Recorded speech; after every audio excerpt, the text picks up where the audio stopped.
This is a wedge. This is a block heel. This is a comma heel. This is another example of a comma heel because you see it kind of looks like a comma. This is a spool heel, which became popular from Amina Muaddi. This is what we call a cone heel. This is a platform with a block heel. What makes your shoe a platform is the height that's underneath the balls of your feet. It has nothing to do with the heel. It's really about the sole, the balls of your feet. They usually add about 2 to 4 inches. That's a platform.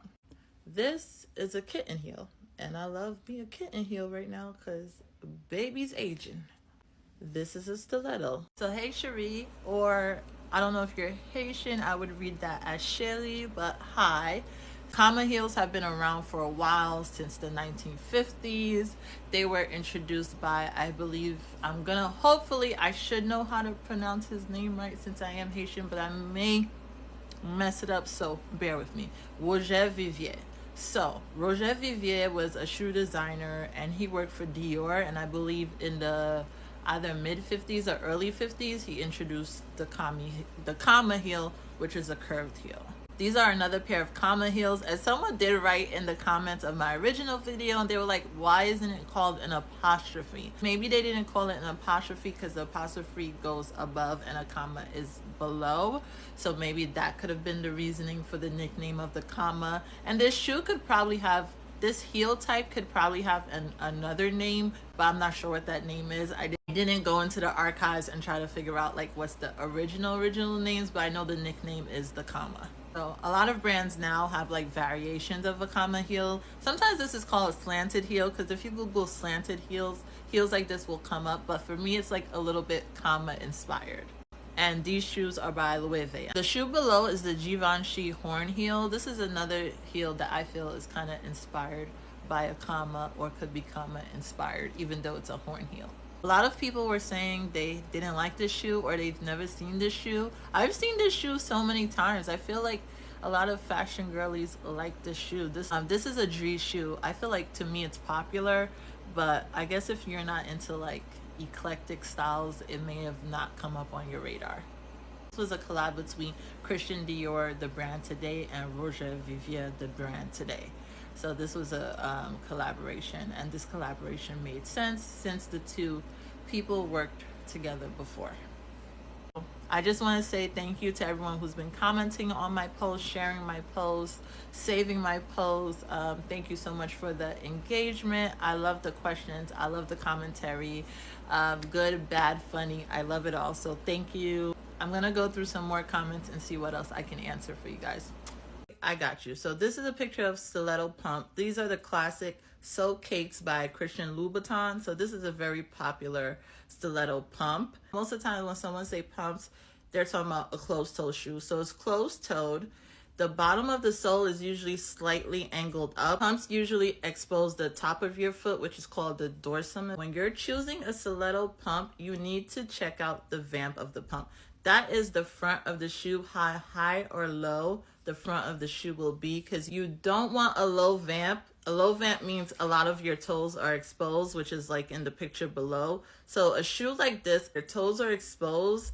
If you don't know how to walk in heels, like you're not a pro, this is not the shoe for you, because the lower the vamp, the harder it is to find balance and support yourself. This is an example of a high vamp shoe, but I don't really like these. So let's move on to the next. These are the perfect vamp heights. Not too much of your toes are exposed, and it doesn't come up too high, so it's still a very sexy shoe. So this is the kind of stiletto pump that I would go with. So hopefully this information helps you.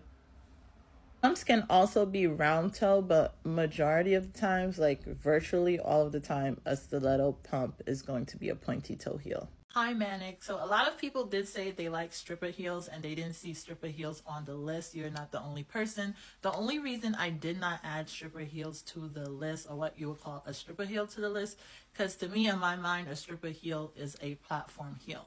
It's not that I didn't think it was a shoe that should have been on the list. It's because I already explained platform shoes, and I just figured stripper shoes would be included in that category. So that's why I didn't add it to the list. But yes, stripper shoes are extremely comfortable for the club.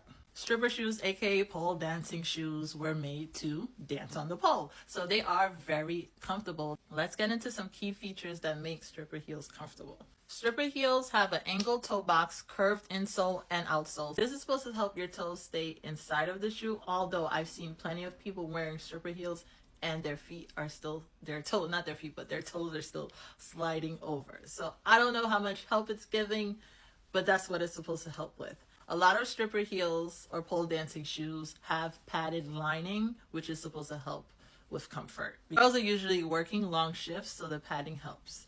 Most stripper heels have the ankle strap. A lot of them don't nowadays. Like, there are mule versions of these with no strap, but most of them have the ankle strap. Another key feature is the shank of the shoe. So stripper heels are designed with a one-piece shank, and that is like a piece of metal that helps to support the shoe, and it usually runs from the heel to the balls of your feet, and that provides extra support, arch support for your feet. This is the best image I could find of what a shoe shank looks like. So it's that metal piece that you see right there on the sole of the shoe. I forgot to mention the curved insole and outsole and the angled toe box also helps your toes from touching the ground when you're dancing. So if you slipping and sliding, pop locking it and dropping it, your toes will not graze the ground and your toes will be safe and secure.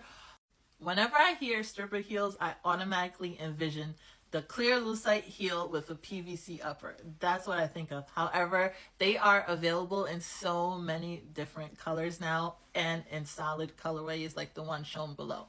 Stripper boots is another popular style, which I love to see on girls, especially with like a skater skirt or some baggy jeans. I've never worn a pair. I think I'm past that time. I think my knees are done. I don't think I could wear stripper heels. So I will let you young girls wear these. If you want to get into the stripper heels, you want to start off with a 6-inch heel and then maybe work your way up to a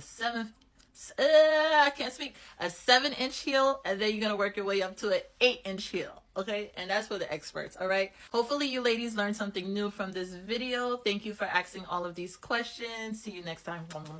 This video is long overdue. This is which shoe you would wear in the club part 2, because I got a lot of answers I wasn't expecting.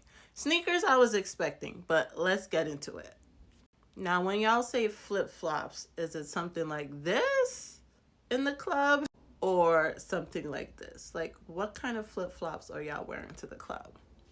Then some people said platforms. Is it like a Teva platform?